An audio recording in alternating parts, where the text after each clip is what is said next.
Please welcome to speak to us the funniest man on earth, a performer of legendary comic genius, a children's book author of profound depth, an individual of enormous compassion who is doing so much to make our world a better place, the great Jim Carrey.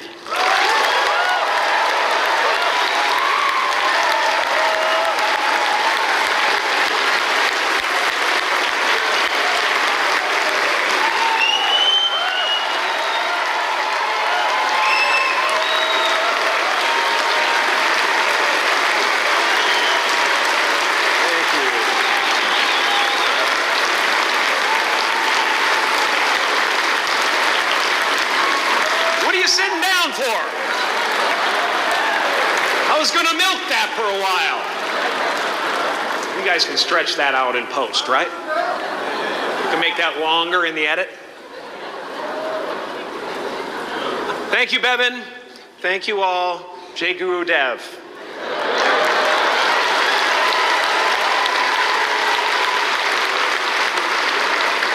I brought one of my paintings to show you today. I hope you guys are going to be able to see it okay. It's not one of my bigger pieces, so you might want to move down front. Get a good look at it. Faculty, parents, friends, dignified guests, graduating class of 2014. And all the dead baseball players coming out of the corn to be with us today. After the harvest, there's no place for them to hide. Fields are empty. There's no cover there. I'm here to plant a seed today, a seed that will inspire you to move forward in life with enthusiastic hearts and a clear sense of wholeness. The question is, will that seed have a chance to take root? Or will I be sued by Monsanto and forced to use their seed?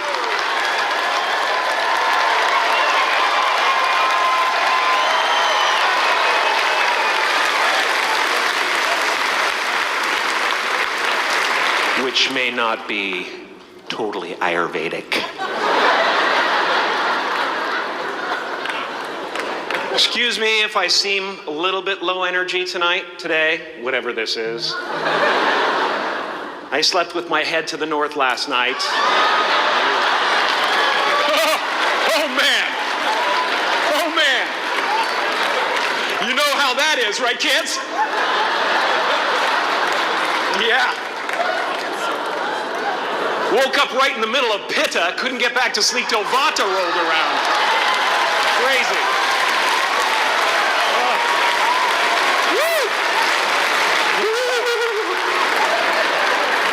But I didn't freak out, you know.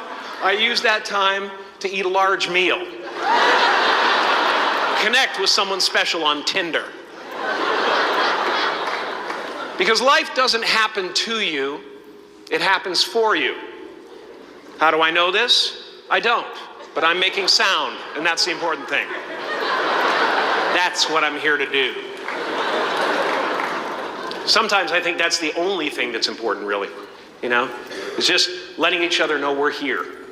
You know? Reminding each other that we're part of a larger self. I used to think Jim Carrey is all that I was. Just a flickering light, a dancing shadow, the great nothing masquerading as something you can name. Seeking shelter in caves and foxholes dug out hastily, an archer searching for his target in the mirror, wounded only by my own arrows. Begging to be enslaved, pleading for my chains, blinded by longing and tripping over paradise. Can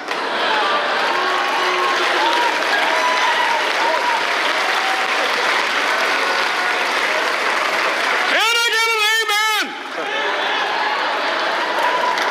amen? You didn't think I could be serious, did you?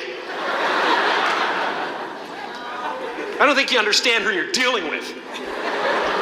I have no limits.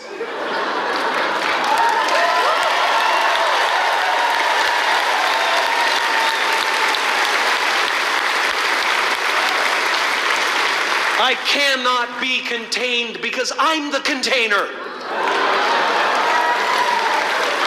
You can't contain the container, man. You can't contain the container.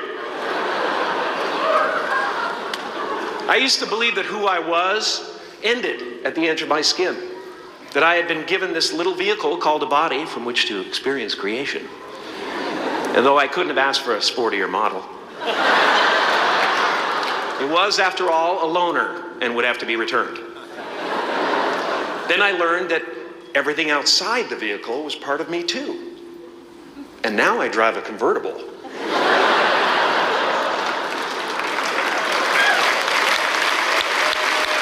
Yeah, man. Top down, wind in my hair. Woo! I am elated and truly excited to be present and fully connected to you at this important moment in your journey. I hope you're ready to open the roof and take it all in. Okay, 4 more years then. They're obviously not ready. Just need some more cooking. Now, I want to thank the trustees, the administrators, the faculty of MUM for creating an institution worthy of Maharishi's ideals of education, a place that teaches knowledge and experience, the knowledge and experience necessary to be productive in life, as well as enabling the students through transcendental meditation and ancient Vedic knowledge to slack off twice a day for an hour and a half.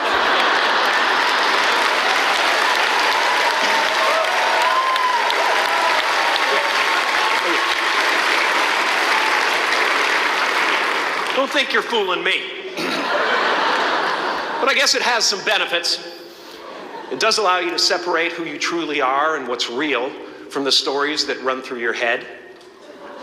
You have given them the ability to walk behind the mind's elaborate set decoration and to see that there's a huge difference between a dog that is going to eat you in your mind and an actual dog that is going to eat you.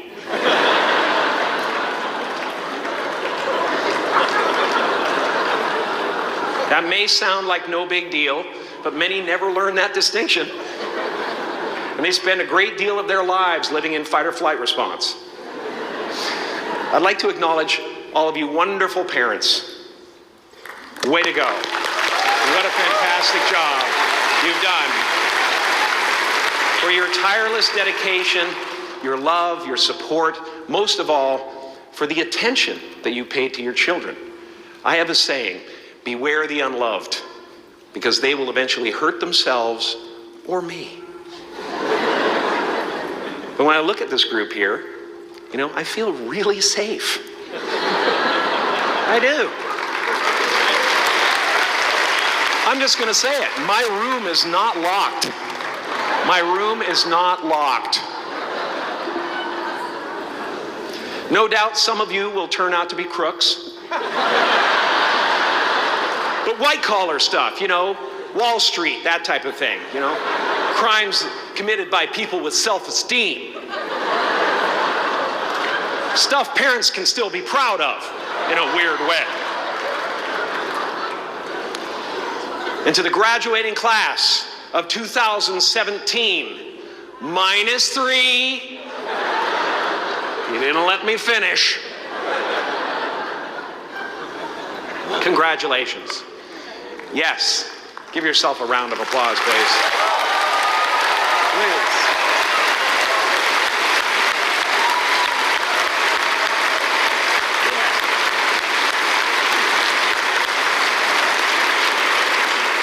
You are the vanguard of knowledge and consciousness, a new wave in a vast ocean of possibilities.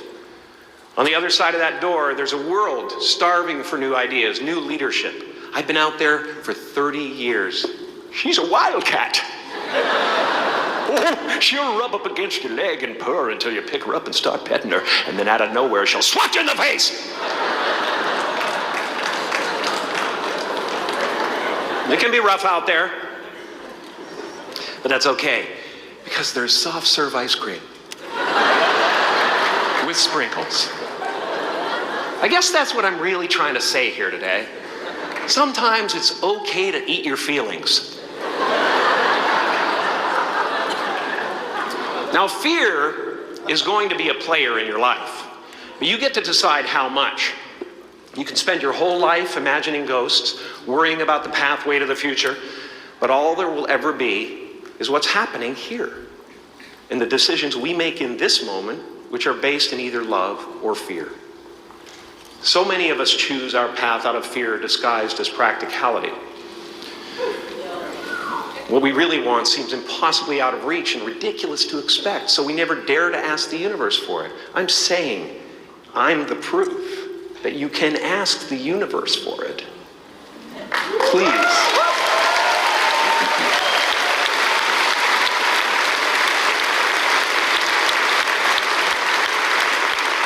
And if it doesn't happen for you right away, it's only because the universe is so busy fulfilling my order.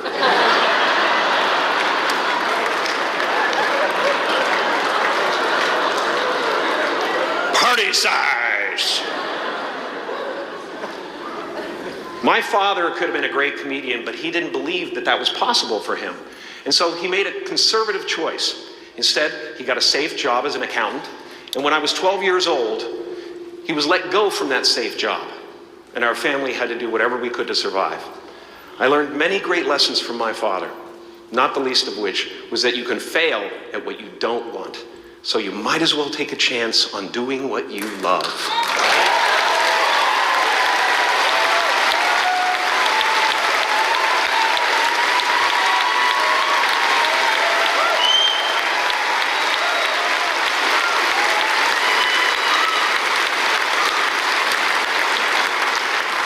It's not the only thing he taught me, though. You know, I watched the effect of my father's love and humor and how it altered the world around me. And I thought, that's something to do. That's something worth my time. It wasn't long before I started acting up. You know, people would come over to the house and they'd be greeted by a 7-year-old throwing himself down a large flight of stairs. They would say, "What happened?" And I would say, "I don't know. Let's check the replay." I'd go back to the top of the stairs and come back down in slow motion.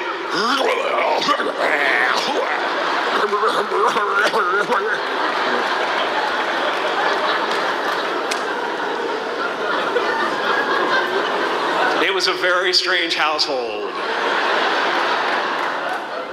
My father used to brag that I wasn't a ham, I was the whole pig. And he treated my talent as if it was his second chance. When I was about 28, after a decade as a professional comedian, I realized one night in LA that the purpose of my life had always been to free people from concern, just like my dad. And when I realized this, I dubbed my new devotion the Church of Freedom from Concern. The Church of FFC.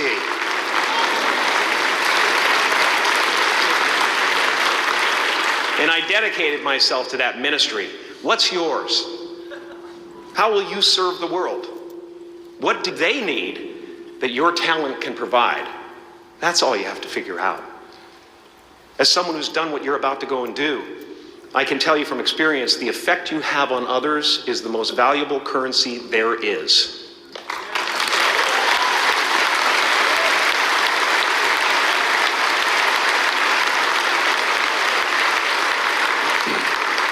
Because everything you gain in life will rot and fall apart, and all that will be left of you is what was in your heart.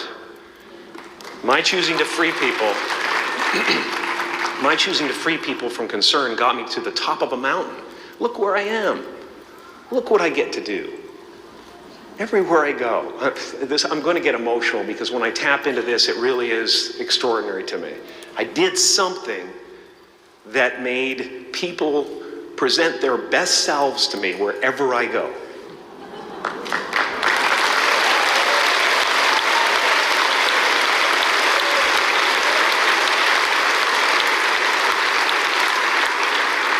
I am at the top of the mountain, and I was, and the only one I hadn't freed was myself, and that's when my search for identity deepened. I wondered who I'd be without my fame. Who would I be if I said things that people didn't want to hear? Or if I defied their expectations of me? What if I showed up to the party without my Mardi Gras mask and refused to flash my breasts for a handful of beads? I'll give you a moment to wipe that image out of your mind. But you guys are so ahead of the game. You already know who you are.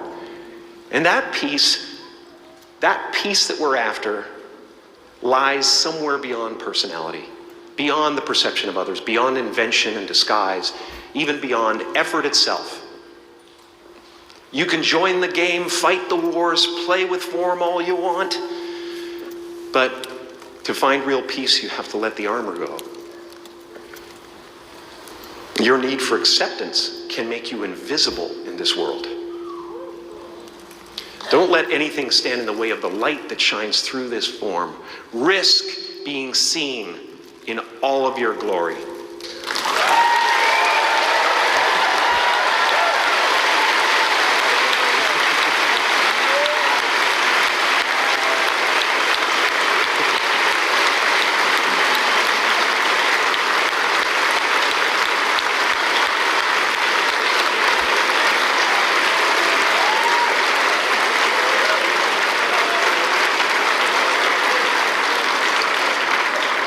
It's not big enough. This painting is big for a reason. It's called high visibility. It's about picking up the light and daring to be seen. Here's the tricky part. Everyone is attracted to the light. The party host up at the top, who thinks unconsciousness is bliss and is always offering to drink from the bottles that empty you. Misery below her.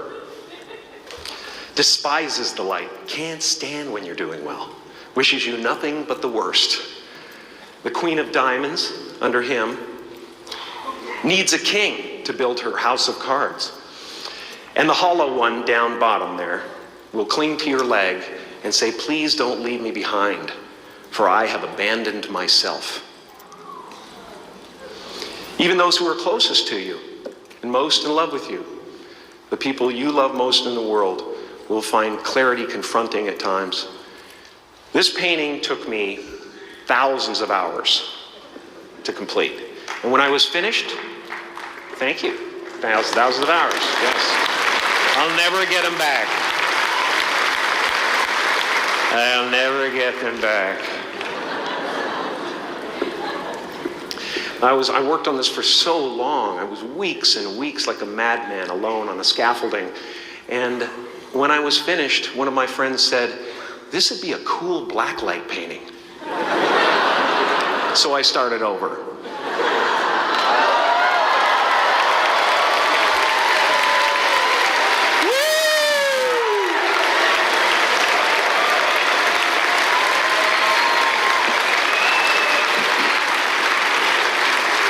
Welcome to Burning Man. Some pretty crazy characters up there, but better up there than in here. You know, painting is one of the ways, thank you. Painting is one of the ways I free myself from concern, a way to stop the world through total mental, spiritual, and physical involvement. But even with that comes a feeling of divine dissatisfaction, because ultimately, we're not the avatars we create. We're not the pictures on the film stock. We are the light that shines through. All else is just smoke and mirrors, distracting, but not truly compelling. I've often said that I wished people could realize all their dreams and wealth and fame, and so that they could see that it's not where you're going to find your sense of completion. Like many of you, I was concerned about going out into the world and doing something bigger than myself, until someone smarter than myself made me realize that there is nothing bigger than myself.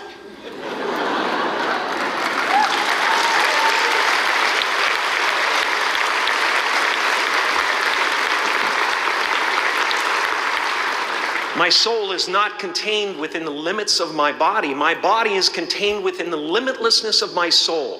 One unified field.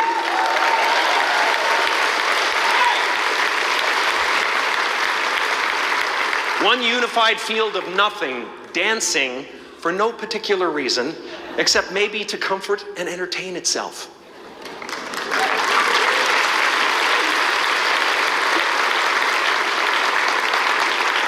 As that shift happens in you, you won't be feeling the world, you'll be felt by it. You'll be embraced by it. Now I'm always at the beginning. I have a reset button, and I ride that button constantly. Once that button is functioning in your life, there's no story that the mind could create that will be as compelling. The imagination is always manufacturing scenarios, both good and bad, and the ego tries to keep you trapped in the multiplex of the mind.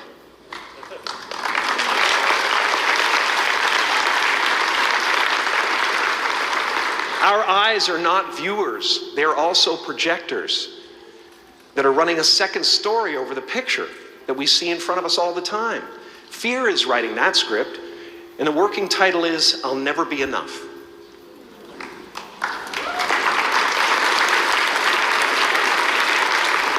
Now you're going to look at a person like me and say, how could we ever hope to reach those kind of heights, Jim? How can we make a painting that's too big for our home? How do you fly so high without a special breathing apparatus? This is the voice of the ego.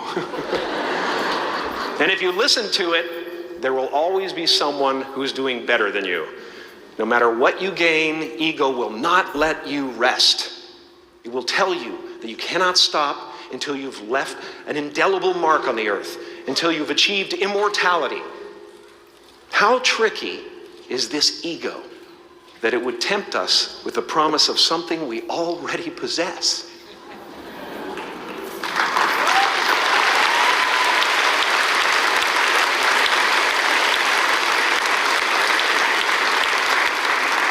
So, I just want you to relax. You know, that's my job. Relax and dream up a good life. I had a substitute teacher from Ireland in the 2nd grade that told my class during morning prayer that when she wants something, anything at all, she prays for it and promises something in return, and she always gets what she wants. Well, I'm sitting at the back of the classroom, you know, thinking, wow, my family can't afford a bike, you know. So I went home and I prayed for one. And I promised I would recite the rosary every night in exchange. Broke that promise. But 2 weeks later, I got home from school to find a brand new Mustang bike with a banana seat and Easy Rider handlebars. Yeah. From fool to cool. My family informed me that I had won the bike in a raffle that a friend of mine had entered my name in without my knowledge whatsoever. So that type of thing has been happening to me ever since. As far as I can tell, it's just about letting the universe know what you want and working toward it while letting go of how it comes to pass.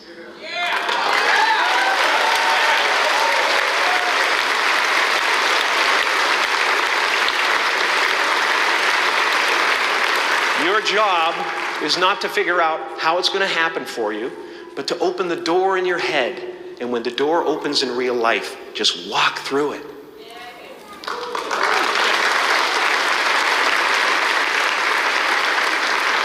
And don't worry if you miss your cue, because there's always doors opening.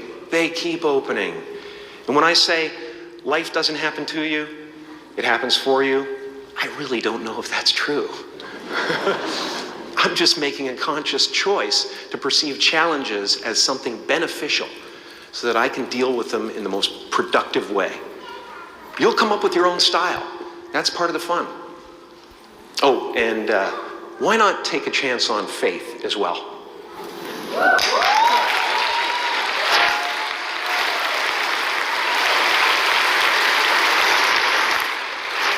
Take a chance on faith. Not religion, but faith.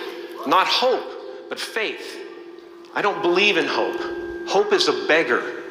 Hope walks through the fire and faith leaps over it.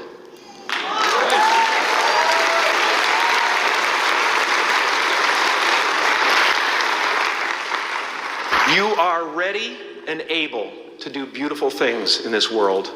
And after you walk through those doors today, You will only ever have two choices, love or fear. Choose love, and don't ever let fear turn you against your playful heart. Thank you so much. Big Ugo. I'm so honored.